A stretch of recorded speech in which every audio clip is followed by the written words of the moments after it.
An 11-year-old boy is dead after a shooting in Bexar County. It happened after a man suffered a mental health crisis and started to shoot at neighbors, hitting two of them.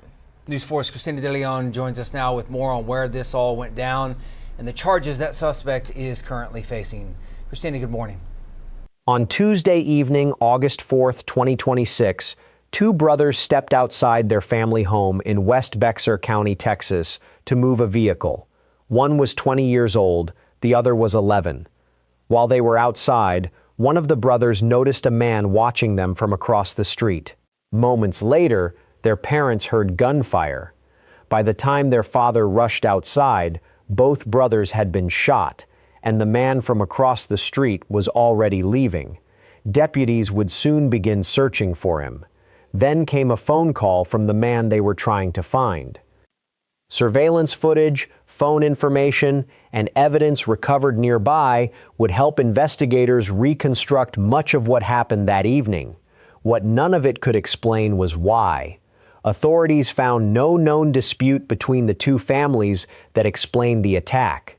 So why would a neighbor allegedly cross the street and open fire on two brothers outside their own home? Before we go any further, subscribe to 10K Crimes, where we talk about real cases and the complete stories behind them. Stay with us as we follow what happened on Acadian Drive and the evidence investigators say they recovered. The evening of August 4th began with the kind of small task most families wouldn't think twice about. At their home on Acadian Drive, the boys' parents, Andrew and Ruby Perales, were preparing for an upcoming trip to South Dakota. They had 6 children, and while Andrew and Ruby were away, their 20-year-old son, Drayvn Quiroz, was expected to help look after his younger siblings and get them to school. Drayvn had spent much of that year recovering from serious health problems. Their father said Drayvn had suffered diabetic ketoacidosis and pancreatitis and gone through multiple surgeries. He'd survived, and he was slowly returning to normal life, helping his father with handyman work when he could. His family said his manager at KFC had told them his job would be waiting once he was healthy enough to return. Drayvn's younger brother, Maliki Damian Perales, was 11 and getting ready to start middle school. Maliki was especially close to Drayvn, close enough that his family called him his older brother's shadow. So when their father asked Drayvn to go outside and reposition the family vehicle, around 7:30 that evening, Maliki followed him out. While the brothers were outside, one of them noticed a man across the street staring at them. He called his mother, concerned, and told her, "This guy's just looking at us messed up."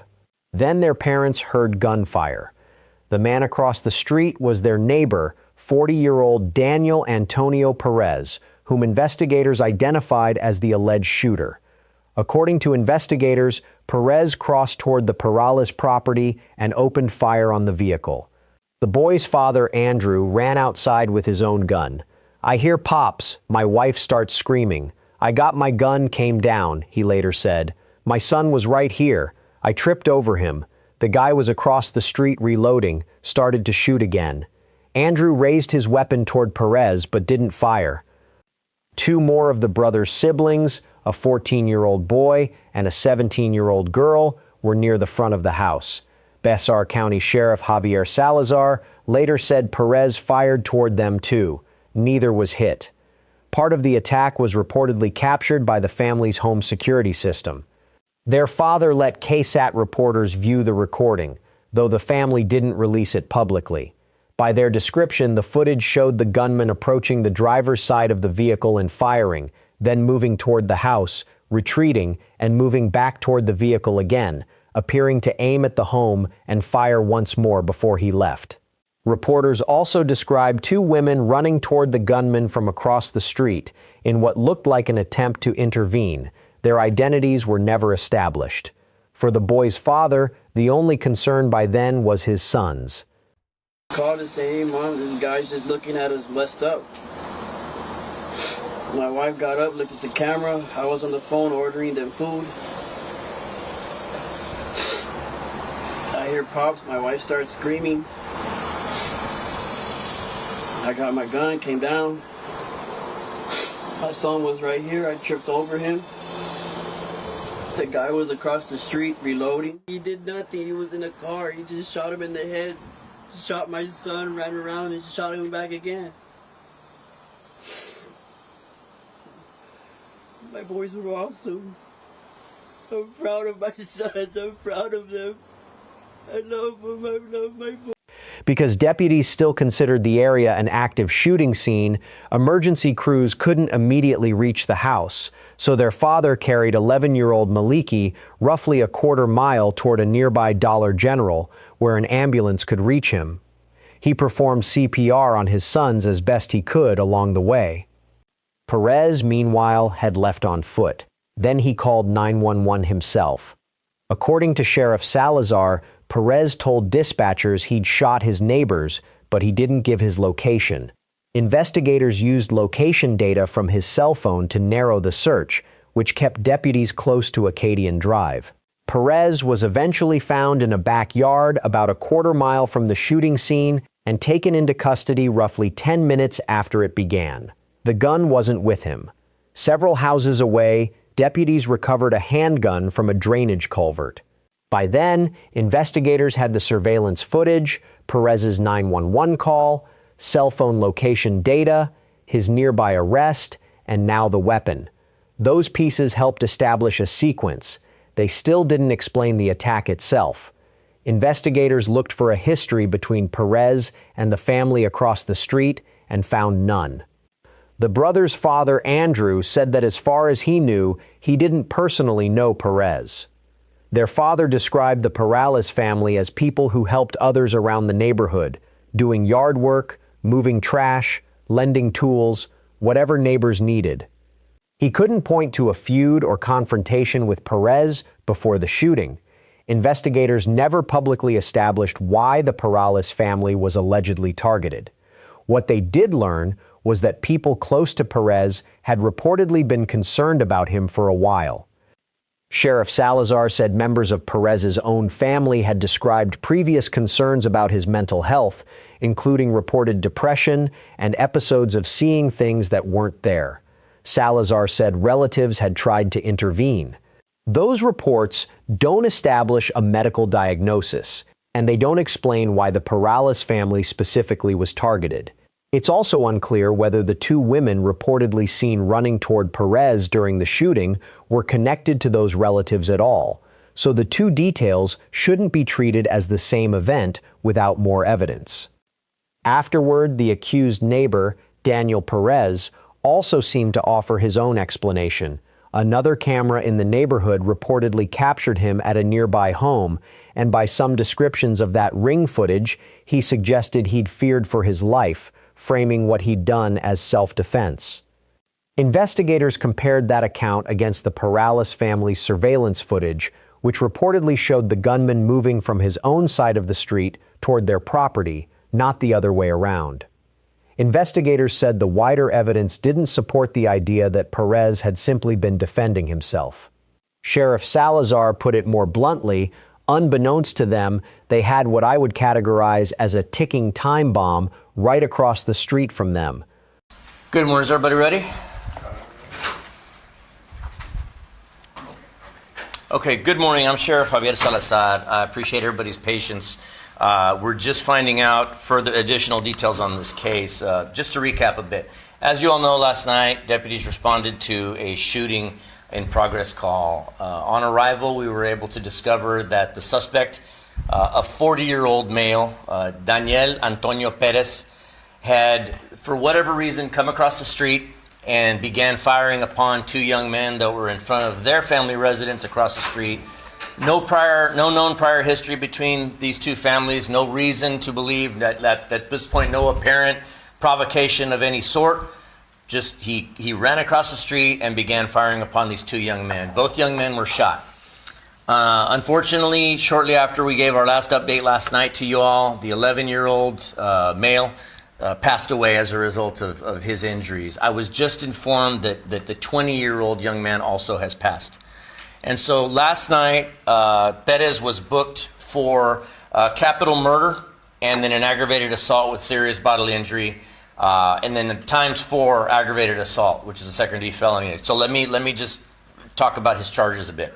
We're actually now going to be upgrading the second, upgrading to a second capital murder. So 2 capital murders that he'll now be booked on as a result of the murders of those 2 young brothers, the 11-year-old and the 20-year-old. But additionally, he's facing several charges of aggravated assault, which because in the immediate aftermath of having shot those 2, it's since been learned that he actually shot at 2 other siblings of this family that were at or near the front door of the residence. Thankfully, he missed them. Both also 2 very young people that were completely uninvolved, other than they heard gunshots, their brothers being shot in the driveway. They came out to see what the commotion was and immediately came under fire by this suspect as well. The suspect then ran probably in about a quarter mile from the residence, where he was eventually apprehended, but in the meantime was actually calling 911 and speaking to dispatch personnel, letting them know what had happened and that he had shot some folks. Additionally, we were able to recover the gun several houses away from where he was discovered. So what we've also learned since then, or verified since then, is that this suspect, while he did not have a documented criminal history with us, we don't believe that there was any diagnosed mental health issues. What we're hearing since then, though, from family members is that there had been some signs. There had been some issues with him going through mental health crises before. It's reported to me depression, possibly seeing things that were not there. And so what my understanding is that was never reported to authorities. And so it's extremely unfortunate situation for the family that just simply fell victim to this guy. Unbeknownst to them, they had what I would believe and I would categorize as a ticking time bomb right across the street from them, and really had no warning whatsoever, is my understanding. The family of the victims, while we're not able to name the victims at this point in the investigation, the family, I'm told, is just a good family. That the quote that was given to me by one of the neighbors is, "These folks fed the neighborhood." They were a very friendly, welcoming family, and unfortunately now they've lost 2 young members of that family because of this suspect's actions.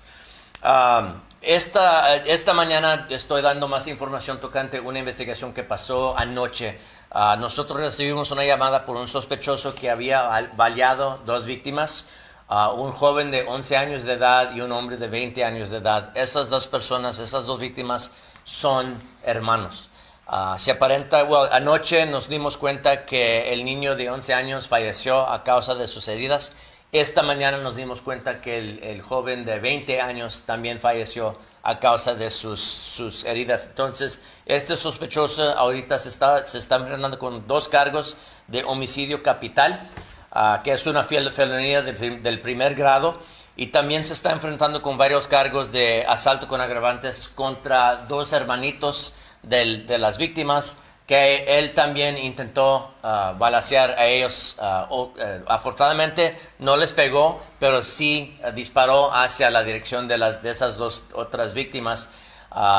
Se aparenta que este sospechoso, aunque ahorita nosotros no tenemos récord de él habiendo cometido algún delito antes de esto, también no tenemos historia de crisis mentales con este sospechoso, pero sí se sabe que de parte de la familia, ellos son testigos que otras cosas habían pasado con este sospechoso, dándoles a saber a ellos que él sí tenía problemas mentales, pero desafortunadamente ahorita no tenemos evidencia que ellos reportaron esto a las autoridades. Entonces, lo que nosotros sabemos de las víctimas y los familiares de las víctimas, lo que nos están diciendo vecinos es que esta familia era una familia buena, que ellos les daban la bienvenida a la vecindad, a darles a comer, estaban en cualquier momento, ellos eran personas simpáticas con la vecindad, pero desafortunadamente lo que ellos no sabían es que este sospechoso, este hombre de 40 años de edad, Daniel Antonio Perez, estaba teniendo problemas mentales, y ya sabemos lo que pasó. Any questions at this point? Yes, Garrett? Yes, Sheriff, has Mr. Perez said anything about what was going through his mind when he opened fire? You know, beyond having witnessed the body camera, I saw the body camera footage that was going on. I know that he told dispatch personnel that he had shot his neighbors.